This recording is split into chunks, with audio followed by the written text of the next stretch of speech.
अस्सलाम वालेकुम दोस्तों। आज जो हमारा चैप्टर है वो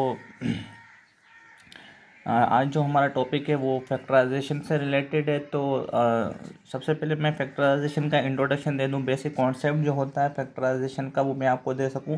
तो दोस्तों, जो फैक्टराइजेशन होता है वो हमारे जो है ना दो टाइप का होता है। एक होता है नेचुरल नंबर का फैक्टराइजेशन लेना पड़ता है, और दूसरा हमारे पास वो होता है जिसमें हम अलजेब्रिक एक्सप्रेशन का जो है ना वो क्या लेते हैं, फैक्टराइजेशन लेते हैं। तो मैं यहाँ पे लिख लेता हूँ। सबसे पहला जो हमारे पास फैक्टराइजेशन होता है वो होता है नेचुरल नंबर का। ठीक है दोस्तों, नेचुरल नंबर का फैक्टराइजेशन होता है, और दूसरा होता है हमारे पास अलजेब्रिक एक्सप्रेशन।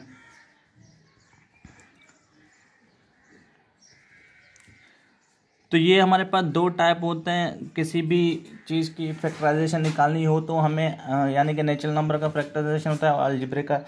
अब अगर मैं नेचुरल नंबर की बात करता हूँ तो नेचुरल नंबर में मेरे पास कौन कौन से वैल्यूज आ जाते हैं जो हमारे पास यानी कि 1 से स्टार्ट होते हैं, क्योंकि 0 का फैक्टर तो हो ही नहीं सकता, 1 का भी फैक्टर नहीं हो सकता, 2 का फैक्टर्स हो सकते हैं। तो इस तरह जो है ना, अगर मैं नेचुरल नंबर कोई एक नेचुरल नंबर लेता हूँ, जैसे कि मैंने ले लिया 30, मेरे पास एक नेचुरल नंबर है 30। अब इसके मुझे फैक्टर्स निकालने हैं, तो इसके फैक्टर्स मुझे किस तरह निकालने पड़ेंगे। जैसे कि मैंने जो है ना अब 30 के जो फैक्टर्स होंगे वो, अब 30 के फैक्टर्स कौन कौन से फैक्टर्स होंगे, जैसे मेरे पास आ गया 15 × 2 = 30। ठीक है, इस तरह हमारे पास 6 × 5 = 30। ठीक है दोस्तों, जैसे इस तरह 3 × 10 = 30। ठीक है, ये समझ में आ गया।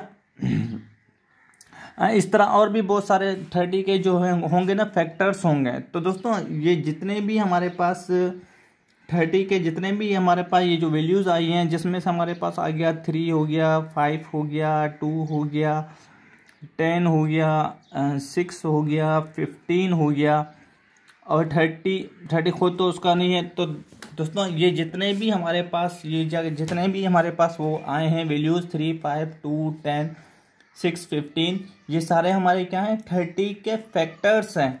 ठीक है, क्योंकि अलग अलग तरीक़ों से जो है ना हमारे पास ये 30 आ रहा है। जैसे मेरे पास 15 2 = 30 आ रहा है, 6 5 = 30 आ रहा है, 3 10 = 30 आ रहा है। तो दोस्तों, इस तरह यानी कि वो कौन से ऐसे कॉम्बिनेशन होंगे 2 पेयर्स का जिसमें से हमारे पास जो प्रोडक्ट जो आ रहा हो वो हमारा 30 आ रहा हो। तो वो जितने भी प्रोडक्ट्स होंगे हमारे जो इक्विवेलेंट होंगे 30 के, तो वो सारे हमारे क्या होंगे, उसके फैक्टर्स होंगे। ठीक है दोस्तों, ये चीज़ आपको समझ में आ गया होगा कि किस तरह 30 के फैक्टर्स हमने निकाल। अब अगर हम छोटी वैल्यू लेते हैं, जैसे मैंने 12 ले लिया, मुझे 12 के फैक्टर्स निकालने हैं। 12 इज़ अ नेचुरल नंबर है ये हमारे पास। ठीक है दोस्तों, नेचुरल नंबर वो होते हैं जो 0 से बड़े हों। ठीक है, यानी कि नेचुरल नंबर जो 0 से बड़े हों, 0 उनमें इंक्लूड ना हो। अब अगर मैं 12 के फैक्टर्स निकालना, 12 के फैक्टर्स मेरे पास सबसे पहले 12 का फैक्टर आएगा 2 6 = 12। ठीक है, 3 4 = 12। उसके अलावा 3 4 = 12, 2 6 = 12, 3 4 = 12, 6 2 = हमारे पास 12 आ जाएगा। ठीक है, और यानी कि यही हमारे इसके जिसमें से हमारे जो इसके फैक्टर्स बन रहे हैं वो कौन कौन से फैक्टर बने हैं, 2 3 4 एंड 2 भी है, 2 3 4 5 4 5 नहीं है, 6 है। तो ये जितने भी हमारे पास फैक्टर्स जितने भी हमारे जो आए हैं 2 3 4 6, ये हमारे क्या हैं, 12 के फैक्टर्स है। ठीक है दोस्तों, यहाँ तक बात में समझ में आ गई। अब हमारे पास क्वेश्चन ये पैदा होता है कि क्या प्राइम नंबर के भी फैक्टर्स होते हैं। ठीक है दोस्तों, सबसे पहले हमें पता होना चाहिए कि प्राइम नंबर होता क्या है हमारे पास। ठीक है, प्राइम नंबर हम उसको कहते हैं जो खुद से और 1 से डिवाइड होता हो। ठीक है, प्राइम नंबर। और एक बात याद रख लेना कि प्राइम नंबर जो है ना वो इरेड्यूसिबल नंबर होता है, इसको हम रिड्यूस नहीं कर सकते। जैसे हमने 12 को रिड्यूस कर दिया है कि 2 को 6 में कर दिया, 3 को 4 में कर दिया, 6 को 2 में कर दिया है, तो ये रिड्यूसिबल फंक्शन है नेचुरल नंबर। लेकिन प्राइम नंबर जो है ना वो हमारा क्या है, इरेड्यूसिबल फंक्शन है। किस तरह, अगर मैं प्राइम नंबर मेरे पास कौन कौन से होते हैं, 1 को छोड़ के हमारे पास जैसे 2 हो गया, उसके अलावा 3 हो गया, उसके अलावा 5 हो गया, 7 हो गया, 8 नहीं हो सकता है क्योंकि वो 2 से डिवाइड हो रहा है और 4 से भी डिवाइड हो रहा है। इस तरह हमारे पास 9 भी नहीं हो सकता क्योंकि वो 3 से डिवाइड हो रहा है। 10 भी नहीं हो सकता, 11 हो सकता है। इस तरह यानी कि अनडिफाइन हमारे पास ऐसे प्राइम नंबर्स हैं जो चलते हुए जा रहे हैं। ठीक है, तो दोस्तों अब देखें, 2 खुद से डिवाइड हो रहा है और 1 से डिवाइड हो रहा है। ठीक है, तो ये हमारा प्राइम नंबर है। 3 खुद से डिवाइड हो रहा है और 1 से डिवाइड हो रहा है। 5 खुद से डिवाइड हो रहा है और 1 से डिवाइड हो रहा है। 7 खुद से डिवाइड हो रहा है, 1 से डिवाइड हो रहा है। 11 यानी कि ऐसे नंबर जो खुद से डिवाइड हो रहे हो और 1 से डिवाइड हो रहे हो वो हमारे क्या होता है, प्राइम नंबर होते हैं। तो दोस्तों अब देखें, अगर मैं यहाँ पे एक प्राइम नंबर लेता हूँ 5, तो 5 में को मैं उसके फैक्टर्स किस तरह निकालूंगा, उसके सिर्फ एक ही फैक्टर आएगा ना, जो हमारा 5 × 5 होगा। ठीक है, क्योंकि ये एक इरिड्यूसिबल फंक्शन है, इसको हम रिड्यूस नहीं कर सकते। तो ये हमारा आ गया प्राइम नंबर यानी कि फैक्टराइजेशन फैक्टर। अब इसके अलावा जो सेकंड टॉपिक है हमारा वो क्या है, अलजेब्रिक एक्सप्रेशन। अगर मैं अलजेब्रिक एक्सप्रेशन की बात करता हूँ, अलजेब्रिक एक्सप्रेशन में दोस्त हमारे पास यानी कि 2 चीज़ें आ जाती हैं जिसमें से हम जो है ना, एक तो हमारे पास होता है वेरिएबल। ठीक है, अब जैसे देखें अलजेब्रिक एक्सप्रेशन में नंबर्स होते हैं और वेरिएबल्स होते हैं। अगर मैं एक अलजेब्रिक एक्सप्रेशन लेता हूँ 32xy, ठीक है, तो इसमें जो है ना 32 मेरे पास क्या है, नेचुरल नंबर है, और x और y जो मेरे पास क्या है, ये क्या है, वेरिएबल्स हैं। ठीक है, अब मुझे अगर 32 के मुझे फैक्टर्स बनाने हैं तो 32 के फैक्टर्स मेरे पास क्या बनेंगे, 32 × 1 × x × y, ये इसके फैक्टर्स बनेंगे। और इस तरह जैसे 16 × 2 × x × y, ये बन गया। और उसके अलावा मेरे पास जैसे 4 × 8 × x × y, ये मेरे पास 32 के फैक्टर्स बने हैं। हाँ, इस तरह और कौन सा हो सकता है, यानी कि इस तरह और हम मज़ीद भी निकाल सकते हैं। लेकिन देखें 32 के फैक्टर्स हमारे पास क्या आ गए, 32 एक ये फैक्टर आ गया, ये एक फैक्टर आ गया, ये एक फैक्टर आ गया। यानी कि 32 के हमारे पास कौन कौन से फैक्टर्स हो सकते हैं, 2 हो गया, 4 हो गया, 8 हो गया, 16 हो गया, 32 हो गया। तो ये जितने भी हमारे पास नंबर्स आए हैं ये हमारे क्या हैं, ये हमारे 32 के फैक्टर्स हैं। यानी कि फैक्टर का जो सिंपल डेफिनेशन ये है कि यानी कि अगर हमारे पास नेचुरल नंबर का फैक्टर लेना है 30 का, तो वो कौन से नंबर होंगे जो 30 को कम्प्लीटली डिवाइड करते हों। ठीक है, अब जैसे अगर मैं 30 की बात करता हूँ, 33 से कम्प्लीटली डिवाइड होता है जिसमें हमारे पास रिमाइंडर 0 बच जाता है।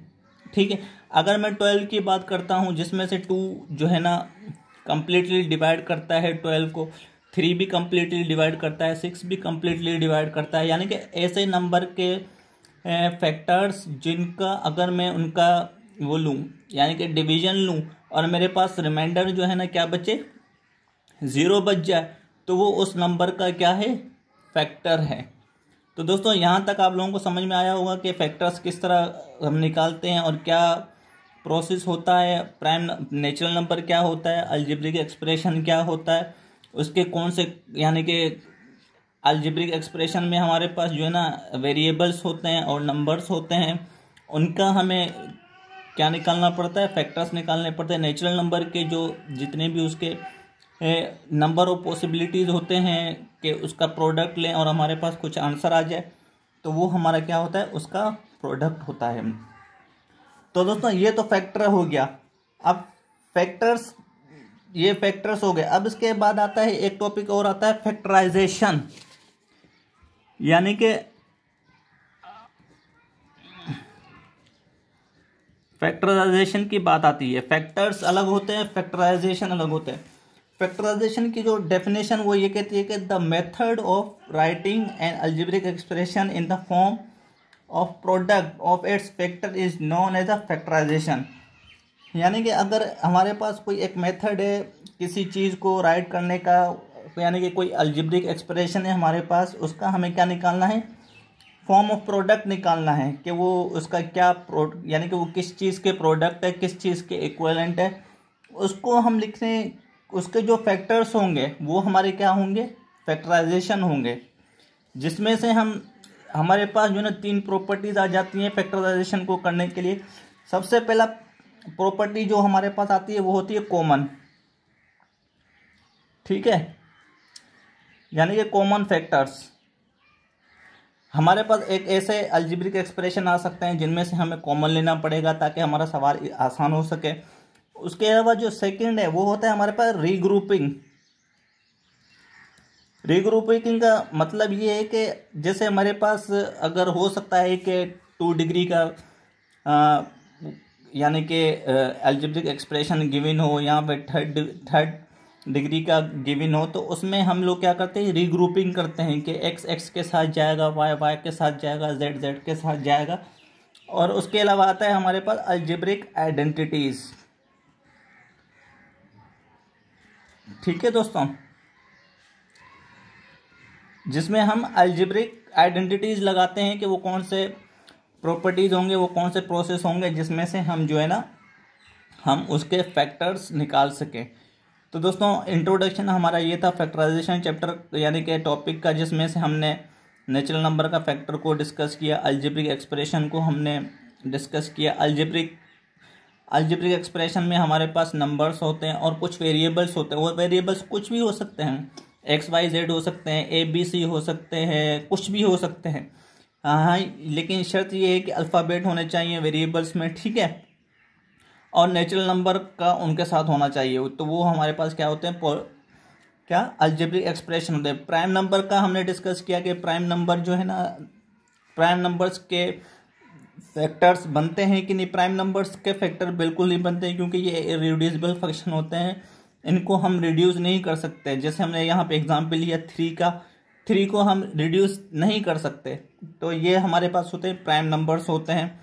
ठीक है दोस्तों, उसके बाद हमने फैक्टराइजेशन की बात की कि यानी कि ऐसा मेथड जिसको हम यानी कि अगर किसी भी अलजेब्रिक एक्सप्रेशन को फॉर्म ऑफ प्रोडक्ट के तरीके से लिखें फैक्टराइजेशन के फैक्टर के, तो वो हमारा क्या होता है, फैक्टराइजेशन होता है। तो आगे चल के हम यानी कि फैक्टराइजेशन से रिलेटेड क्वेश्चन करेंगे तो आप लोगों को मज़ीद समझ में आ जाएगा। मेरा अगला लेक्चर आप लोग देख लेना, फैक्टराइजेशन के क्वेश्चन के ऊपर होगा, तो यकीनन आप लोगों को समझ में आ जाएगा।